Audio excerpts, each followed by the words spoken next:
सामान्यतः क्या है कि हम हरियाणवी लोग जो है ना, हमारी भाषा कहीं ना कहीं हास्य और व्यंग से भरी होती है, क्योंकि हमारी भाषा है ये। मैं भी जब अपनी भाषा में बात करूंगा तो बीच बीच में दो चार लाइनें ऐसी जरूर बोल दूंगा जिसमें कहीं ना कहीं व्यंग का पुट होगा, कहीं ना कहीं हास्य का पुट होगा, कहीं ना कहीं कमेंट जिसको हम शब्द अंग्रेजी में बोलते हैं ना, वो होता है। तो अगर हालांकि मैं जब से ये चर्चा में विषय आया, एक दो चैनल का मेरे पास कॉल भी आया था, तो मैंने इस बयान को उनके मुंह से कोई वीडियो नहीं सुनी। लेकिन महत्वपूर्ण चीज ये है कि जब पार्टी के प्रदेश अध्यक्ष इस विषय पे अपना स्पष्टीकरण दे चुके हो, तो मुझे लगता है कि मैं भी एक पार्टी का कार्यकर्ता हूँ, भले ही मैं सरकार में हूँ, तो एक बार जब इतने बड़े लेवल से कुछ उसके ऊपर बात आ जाए तो मेरी बात करने का कोई तथ्य बचता ही। इस सरकार ने मीडिया के बंधुओं के लिए जो काम किया है, आप सब उस बात को बहुत बेहतर देख भी रहे होंगे कि इससे पहले किसी सरकार ने नहीं किया है। चाहे पेंशन की बात है, मीडिया के साथियों को पेंशन मिलना चाहिए, जितने काम मीडिया के बंधुओं के संबंधित वर्तमान सरकार में हुए। अब एक विषय और लगातार अक्सर मीडिया के भाई चर्चा भी करते हैं, जहां मैं जाता हूं अलग अलग मीडिया के साथी अपनी बात रखते हैं, तो उस विषय को हम किसी के बाद लेंगे जिसके लिए मैं आया हूं, और वो आप व्यक्तिगत तौर पे मुझे बताएंगे। कई बार ऐसा होता है किसी के सामने नहीं कोई चाहता अपनी कोई व्यक्तिगत बात करना, वो अकेले में बात करे। और दूसरा, आप सब जानते हैं कि कल ही हरियाणा के अंदर विकसित भारत संकल्प यात्रा माननीय मुख्यमंत्री जी ने फरीदाबाद से उसको हरी झंडी दी। ये जानकारी समय समय पे हालांकि मीडिया के जरिए प्रदेश की जनता तक पहुंची है कि देश के प्रधानमंत्री मोदी जी ने एक विजन देश की जनता के सामने रखा था, 2047 तक भारत को विकसित राष्ट्र बनाना।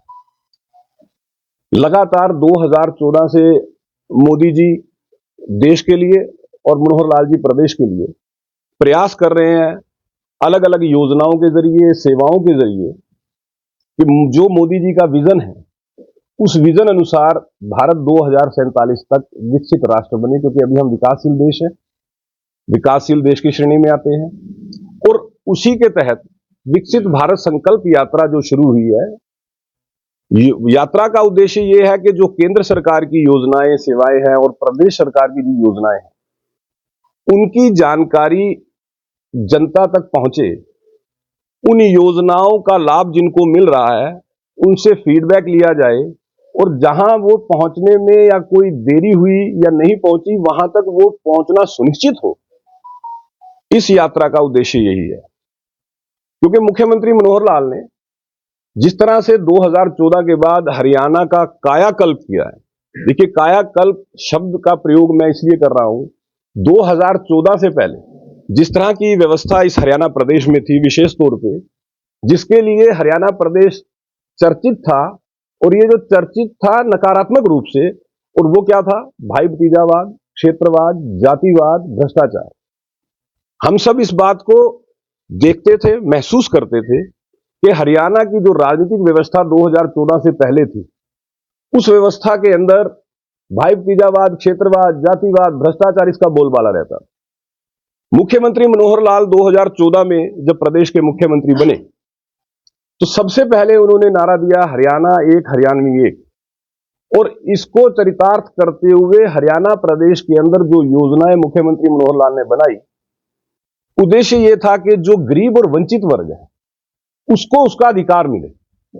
जहां पहले सरकार की योजनाएं अगर जो होती थी उसका लाभ सरकार के चहेते ले जाते थे, या जो लोग सत्ता के नजदीक होते थे वो लाभ लेते थे। गरीब और वंचित वर्ग इन योजनाओं का ना तो लाभ ले पाता था। मुख्यमंत्री मनोहर लाल ने स्पष्ट रूप से एक पारदर्शी सरकार और उसके लिए तकनीक का उपयोग किया, टेक्नोलॉजी का उपयोग किया। ये जो सरकार की योजनाएं और सेवाएं हैं वो गरीब आदमी तक पहुंचे, वंचित आदमी तक पहुंचे, और घर बैठे पहुंचे। और जब सरकार ने टेक्नोलॉजी का उपयोग करना शुरू किया, तकनीक का उपयोग करना शुरू किया, हालांकि हमारे विपक्षी मित्रों के द्वारा उसकी आलोचना भी की गई, बहुत से लोगों ने इस तरह का नैरेटिव बनाने का प्रयास किया कि साहब ये तो पोर्टल की सरकार है, ये तो पोर्टल से चलती है। बीच बीच में विपक्षी नेताओं के द्वारा इस तरह के बयान भी आए कि जब हम सत्ता में आएंगे तो पोर्टल खत्म कर देंगे। हालांकि ना नोमन तेल होगा ना राधा नाचेगी। लेकिन इस तरह की बात करने वालों ने जैसे जैसे जमीन पे उन पोर्टल का लाभ एक गरीब और वंचित व्यक्ति को घर बैठे मिलना शुरू हुआ, तो उनके बयान में बदलाव आना शुरू हुआ। ये आप भी देख रहे हैं, क्योंकि आप लोग कवर करते हैं, तो आपने देखा होगा कि वही विपक्षी मित्र अब ये कहने लग गए हैं कि साहब नहीं, जिस पोर्टल का लाभ मिल रहा है उसको नहीं बंद करेंगे, क्योंकि उनको ये बात समझ में आनी शुरू हुई कि तकनीक समय की मांग है और तकनीक के जरिए पारदर्शिता जिस तरह से सरकार लेके आई है, क्योंकि जब ह्यूमन फेस को आप बीच में से हटा देते हैं, स्वाभाविक है टेक्नोलॉजी जब बीच में आ जाती है, वो जो मिडल मैन कल्चर है वो खत्म हो जाती है, और ये मुख्यमंत्री मनोहर लाल ने करके दिखाया। विशेष तौर पे जब परिवार पहचान पत्र की बात आती थी, परिवार पहचान पत्र जब मुख्यमंत्री इस योजना को लेके आए, तो बहुत से मित्रों ने उसी तरह से इसकी आलोचना करनी शुरू की जिस तरह से 2016 में जब डीबीटी शुरू हुआ था। आपको ध्यान होगा 2016 में जो लाभार्थी हैं योजना का, जिनको लाभ मिलना चाहिए, उनके खाते में उस योजना का पैसा सीधा जमा होगा। भले बुढ़ापा पेंशन की हम बात कर रहे हैं, विकलांग पेंशन की हम बात कर रहे हैं, किसान की फसल का पैसा सीधा किसान के खाते में जाएगा, ये भी जब किया। तो जब डीबीटी हुआ तो उस वक्त बहुत आलोचना हुई थी, विशेष तौर पे बुढ़ापा पेंशन को लेके। ये कहा गया कि साहब बुजुर्गों का तो बैंक में खाता नहीं होता, गांव में तो बैंक नहीं होता, बुजुर्ग कैसे जाएगा, वगैरह वगैरह। लेकिन आप भाइयों को जान के ये खुशी होगी कि डीबीटी लागू होने से हरियाणा के एक्सचेकर का लगभग 1138 करोड़ रुपया बचा। अब सवाल ये है कि बचा कैसे। बुढ़ापा पेंशन जो जाती थी, जब तक डीबीटी नहीं था, लगभग 3.25 लाख परिवार लोग ऐसे थे जिनके नाम से बुढ़ापा पेंशन जा रही थी, जो लोग इस दुनिया में नहीं थे। सवाल ये आ जाता है कि ये पैसा किसकी जेब में जा रहा है। लेकिन जैसे ही डीबीटी हुआ, ये चीजें सामने आ गई, वो पैसा बचना शुरू हुआ। तो इस तरह से जब डीबीटी का लाभ होना शुरू हुआ, तो जो आलोचना कर रहे थे उन लोगों की आलोचना जो है वो बंद हो गई। स्वाभाविक है, जब आदमी जमीन पे जाता है, ग्राउंड पे जाता है, तो उसको पता लगता है कि किसान की फसल का पैसा किसान के खाते में आ रहा है, उससे किसान को कितना लाभ हुआ, उसको किसान को कितना उसका फायदा हुआ। ऐसे ही जिस तरह से परिवार पहचान पत्र, जिसकी मैं अभी बात कर रहा था, हरियाणा सरकार ने लगभग 2,83,00,000 लोगों का डाटा परिवार पहचान पत्र के जरिए इकट्ठा किया। उसके अंदर हर परिवार की जानकारी, किस परिवार के अंदर सरकारी नौकरी पे है व्यक्ति, किस परिवार की आमदन कितनी है, किसकी आयु कितनी है, वगैरह वगैरह। जब सरकार के पास ये डाटा आ गया, तो पहला लाभ बुढ़ापा पेंशन, व्यक्ति की आयु 60 वर्ष से जैसे ही ज्यादा होती है और वो व्यक्ति की पारिवारिक आमदन कैटेगरी में वो फॉल करता है, तो ऑटोमेटिकली उसकी पेंशन लग जाती है। आपको अपना आयु प्रमाण पत्र चाहिए, आय प्रमाण पत्र चाहिए, वो आपको घर बैठे प्राप्त हो जाता है। मतलब जैसे ही परिवार पहचान पत्र आया, दरख्वास्त एप्लीकेशन जो हम दफ्तरों में लेके घूमते थे, जो दस्तावेज हमें किसी योजना का लाभ लेने के लिए ऑफिस में जमा करवाने पड़ते थे, आम आदमी को उससे मुक्ति मिली। अब उसको दफ्तरों के चक्कर काटने की आवश्यकता महसूस नहीं होती, क्योंकि उसको घर बैठे योजनाओं का लाभ मिलता है। और सरकार ने लगभग 595 योजनाएं इससे अटैच कर दी। 45 लाख लोग अब तक परिवार पहचान पत्र के जरिए सरकारी सेवाएं और योजनाओं का लाभ ले चुके हैं। मुख्यमंत्री मनोहर लाल ने जो हरियाणा के अंदर बदलाव किए हैं, जैसे नौकरियों का एक बड़ा विषय रहता है। देखिए, आलोचना करने वाले जब आलोचना करने के लिए नकारात्मक राजनीति करते हैं, क्योंकि हमारा विषय बड़ा स्पष्ट होता है कि हमसे पहले भी सरकारें रही, उन्होंने भी यहां पे सत्ता चलाई है, लेकिन जब वो सरकार में थे, मैं यहाँ पे कांग्रेस की बात इसलिए करता हूं क्योंकि भूपेंद्र सिंह हुड्डा और दीपेंद्र हुड्डा अक्सर मैं उनके बयान सुनता हूं, देखता हूं। जब वो सत्ता में 10 साल रहे तो उन्होंने कितने लोगों को पक्की सरकारी नौकरियां दी, और जब मनोहर जी मुख्यमंत्री बनते हैं उसके बाद कितने युवाओं को पक्की सरकारी नौकरी मिली। जब इस आंकड़े की तुलना हम करते हैं, वहां पे हम हुड्डा साहब के 10 साल लेते हैं और यहाँ पे हम मनोहर जी के 9 साल की बात करें, तो ये 1 साल अभी बाकी है। और इस 1 साल में जितनी नौकरियां पाइपलाइन में है, जब वो भी लग जाएंगी तो जस्ट डबल आंकड़ा होगा as compare with Congress government.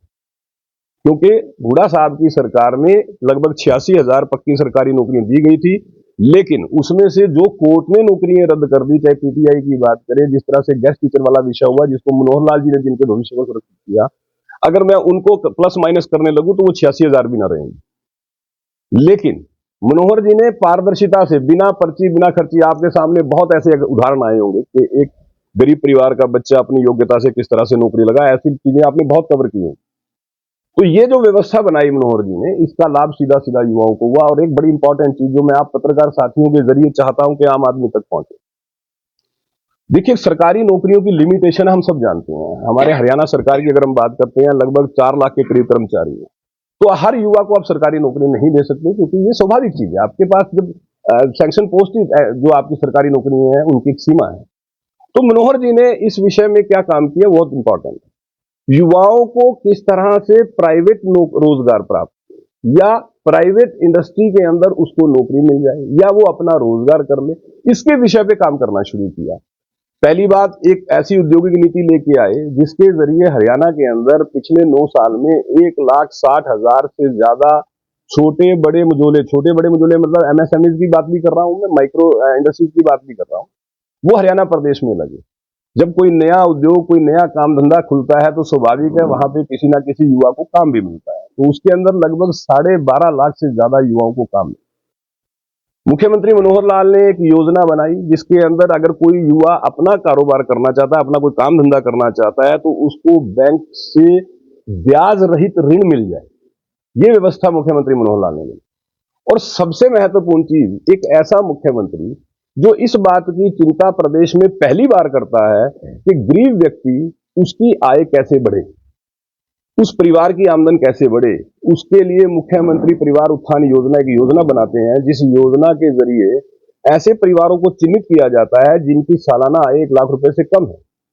अब ऐसे परिवारों को अपना रोजगार, काम धंधा, रेडी फड़ी कुछ भी वो करे, उसके लिए बैंकों से उसको आर्थिक जो सहायता प्राप्त हो, इस तरह की योजना बनाते हैं। लगभग 50,000 परिवार हरियाणा के इस तरह की योजना का लाभ उठा चुके हैं।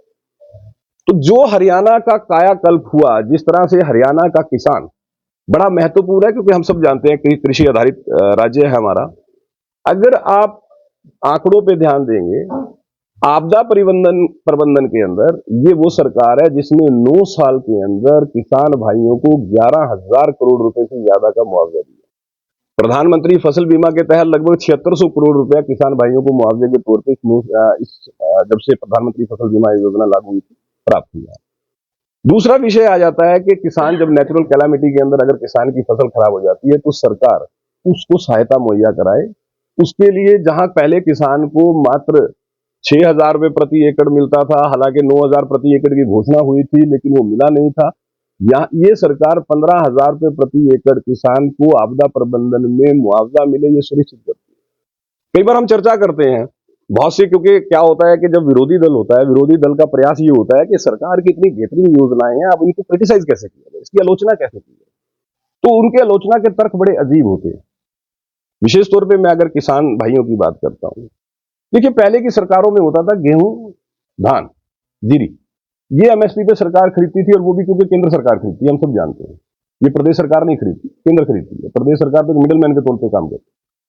इसके अलावा किसान की अन्य फसलें, चाहे हम सरसों की बात करें, बाजरा की बात करें, सूरजमुखी की बात करें, क्या 2014 से पहले केवल एक साल मैं इसलिए बात कर रहा हूं, ओम प्रकाश चौटाला जब मुख्यमंत्री होते थे उस वक्त जो उनके कार्यकाल का आखिरी साल था, उसमें सरकार ने बाजरा जो है वो खरीद किया, उससे पहले कभी नहीं किया।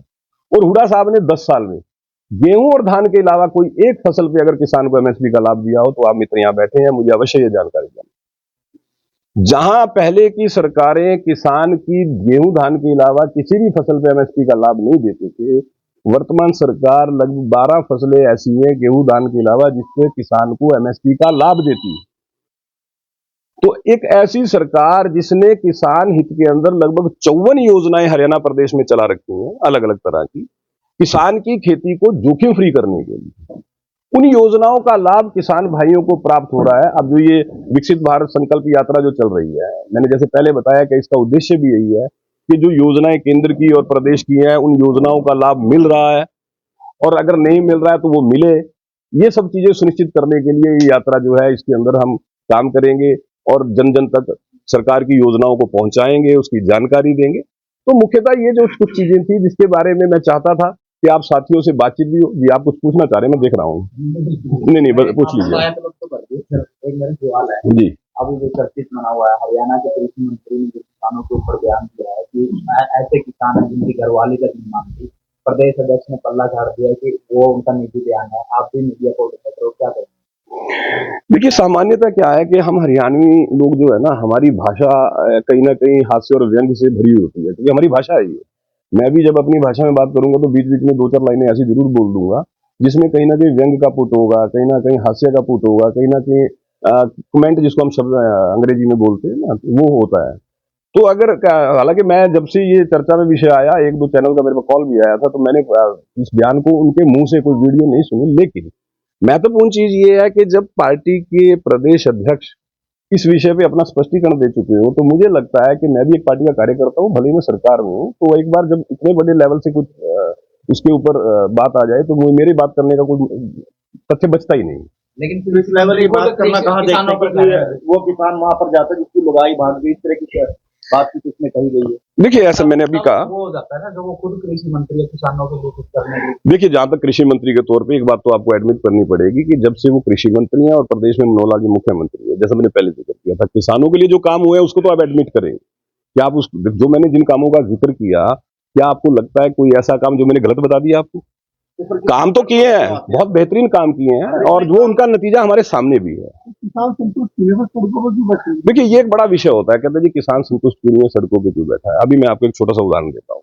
अभी 3 दिन पहले कुछ किसान संगठन, उन्होंने पंचकुला में और पंजाब में मोहाली में अपनी मांगों को लेके धरना दिया। हालांकि ज्ञापन गवर्नर साहब को दिया, उसके बाद वो ज्ञापन देके उनका जो भी डिमांड थी उन्होंने पहुंचा। तभी मेरा बड़ा सवाल था कि जो बातें वो कर रहे थे, क्या उनमें से एक भी ऐसी बात हरियाणा से संबंधित है? जैसे पहले उन्होंने कहा गन्ने के भाव, ठीक है, पंजाब में आप धरना दीजिए, क्योंकि पंजाब में गन्ने के भाव की आप डिमांड कर रहे हैं, सीएम ने आपको कमिट किया लेकिन पूरा नहीं किया। लेकिन हरियाणा सरकार तो पहले देश में सबसे ज्यादा दे रही है, मुख्यमंत्री जी ने तो 400 रुपए प्रति क्विंटल पहले से ही अगले साल तक का घोषित कर दिया। दूसरी बात, उन्होंने कहा जी जो आंदोलन के दौरान किसानों की डेथ हुई है, मुआवजा हरियाणा तो पहले ही दे चुके हैं, आप पंजाब में नहीं दिया, बात कीजिए वहां जाके।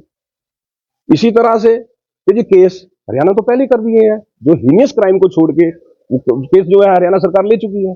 पंजाब में आप बात कीजिए जहां नहीं हुआ है। तो मैं ये बात इसलिए कह रहा हूं कि आप जिन बातों के लिए धरना दे रहे हो, हरियाणा से तो उसका कोई संबंध ही नहीं था। लेकिन जो सवाल आपका है, वहां पे आपको भी विचार करना पड़ेगा कि जिस विषय से हरियाणा का संबंध नहीं है, जैसे सूरजमुखी की बात आई, सूरजमुखी के लिए धरना शुरू कर दिया, जबकि हरियाणा वो प्रदेश है जो देश भर में सबसे ज्यादा भाव दे रहा है। तो जिस प्रदेश के अंदर देश भर में सबसे ज्यादा भाव मिल रहा है, 1000 रुपए प्रति क्विंटल का जो है भावांतर मिल रहा है, वहां पे धरना देना, क्या आपको नहीं लगता कि कहीं ना कहीं राजनीति से प्रेरित होता है? देखिए, हम सब जानते हैं कि हर आदमी की एक राजनीतिक आस्था होती है, कोई किसी राजनीतिक दल विचारधारा से जुड़ा हुआ है, कोई किसी राजनीतिक विचारधारा से जुड़ा हुआ है। जब आदमी राजनीतिक विचारधारा से प्रेरित होकर इस तरह का काम करता है, तो उसके ऊपर जनता सवाल उठाती है। पत्रकारों की बात कर दीजिए, FIR होना, एक FIR करवाना किस तरह का दिख रहा है? FIR से गंदा क्यों नोटिस नहीं है? जहाँ तक मुझे जानकारी मिली, एक नेता भी बता रही थी, अगर पेंशन धारक है जो पत्रकार है, अगर FIR हो जाती है तो ये पेंशन बंद हो जाएगी। ऐसे मुख्य खेल मंत्री के ऊपर FIR दे दी, इस तरह की देखिए, मैं समझ गया आपकी बात। देखिए, इस विषय के लिए DPRO साहब आपके पास डिस्ट्रिक्ट में बैठे हैं। अगर आपका जो पॉलिसी है, मैं ये आपको सुझाव के तौर पे भी कह रहा हूँ, क्योंकि सरकार ने जैसे पॉलिसी पत्रकार साथियों के लिए बनाई है, अगर आपको कोई लगता है ना कि ये क्लॉज जो है ये ठीक नहीं है, तो आप तुरंत लिखित में DPRO साहब को दीजिए कि साहब ये क्लॉज हमें ठीक नहीं लग रहा, इसके ऊपर विचार कीजिए। आप भी नहीं, मैं वो आएगा तो मेरे पास ही। अब मैं आपको ये सुझाव इसलिए दे रहा हूं कि और भी बहुत से ऐसे क्लोज हो सकते हैं जिसमें किसी ना किसी भाई की सहमति ना हो। मेरा ये हम व्यक्तिगत तौर पे, क्योंकि मैं आप में से हूं, मेरी जिम्मेदारी है आपसे बात करना। और भी किसी पॉलिसी के अंदर अगर आपको, जैसे एक्रेडिटेशन का विषय है, कहीं पे अगर किसी क्लॉज में आपको लगता है ना कि यार ये ऑब्जेक्शनेबल है, तो आप रिटर्न में इनको दीजिए। एक घर में 2 नेता हो सकते हैं, 2 सरकारी नौकर हो सकते हैं, 2 पत्रकार क्यों नहीं हो सकते? नहीं, वो हमारे से जुड़ा विषय नहीं है, वो आपसे जुड़ा नहीं। मैं बताता हूँ, आप सुन लीजिए मेरा जवाब। पेंशन करता मैं, अगर घरवाले की पेंशन जिसने लगवानी है वो ऐसी बेटी पत्रकार है, नहीं लगेगी उसकी? नहीं, आप पहले विचार सुनिए। ये जो आपकी संस्थान है, आपके जो संस्थान है, आपके संस्थान ये कहते हैं कि जिला स्तर पे हमारे एक संस्थान से 2 लोगों का एक्रेडिटेशन हो सकता है, तीसरे का नहीं हो सकता। पहले तो आप इस बात को समझिए। दूसरी बात, जो पॉलिसी संबंधित विषय कोई भी है, उसकी मैं फिर आपसे ये निवेदन करूंगा, क्योंकि यहाँ पे अगर हम इन विषयों की चर्चा करेंगे तो वो डाइल्यूट हो जाएंगे। उसको डाइल्यूट मत कीजिए, ये आपके हित की बात है, उसको डाइल्यूट मत कीजिए। उसको रिटर्न में इनको दीजिए तुरंत कि भैया मुझे ऑब्जेक्शन लग रहा है क्लॉज। और उसके ढंग भी ये आपको बताता हूँ, बहुत सीनियर लोग हैं सारे, जो पॉलिसी का प्रिंट आउट निकालिए, जहां क्लॉज में आपको ऑब्जेक्शन है उसको मार्क कीजिए, एप्लीकेशन साथ लगाइए, इनके हाथ में पकड़ाइए कि साहब इसके ऊपर विचार कीजिए। क्योंकि ये हम परिवार हैं। मुख्यमंत्री मनोहर लाल ने अगर मीडिया के बंधुओं के लिए कोई योजनाएं पॉलिसीज बनाई हैं तो इसलिए बनाई है उनके बेटरमेंट के लिए। और अगर आपको कहीं किसी पे कोई नाराजगी या यूं कहिए आपको लगता है कि ये इसको अंदर सुधार होना चाहिए तो तुरंत वो दीजिए।